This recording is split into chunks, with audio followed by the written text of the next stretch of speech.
Sana kapag sinabi nating ayoko na, ganoon din kadaling sumunod ang puso mo. Nakalimutan siya. Heto na.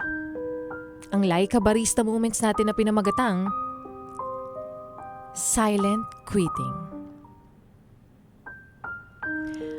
Nakiusap at nagmakaawa siyang bitawan ko na siya.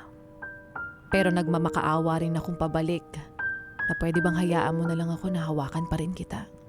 Hayaan mo na lang ako na mahalin ka hanggang sa mapagod ako. Hayaan mo na lang ako na ako na lang yung sumuko at kusang bumitaw sa'yo. Hayaan mo na lang akong tawagan ka, kulitin ka at kumustahin ang araw mo hanggang sa ako na yung tumigil sa pagbe-message sa'yo.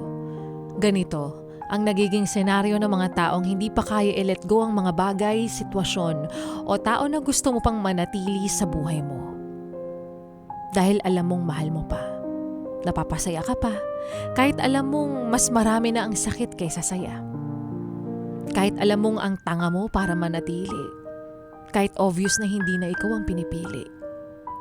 Kahit na ikaw nagmamakaawa na magstay siya habang siya nagmamakaawa na pakawalan mo na. Grabe, no?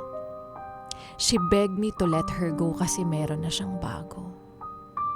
Sobrang sakit. Hayaan mo na, pakawalan mo na, humanap ka na lang ng iba. Ang daling sabihin para sa iba pero kapag ikaw yung nasa sitwasyon hindi mo magawa. Dahil ang hirap-hirap pakawalan ng taong gustong-gusto mo pang makasama. Kaya, heto tuloy yung nagiging sitwasyon ng mga taong pinilit mo. Kahit hindi ka na gusto, nananatili sila, oo, pero mas nasasaktan ka kasi the more na nananatili siya, mas ipaparamdam niyang ayaw na niya. Gagawa siya ng paraan to hurt you even more para lang pakawalan mo siya.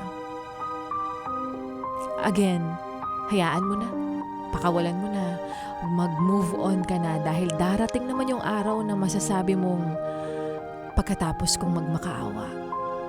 Na-let go ko na. At may peace of mind na.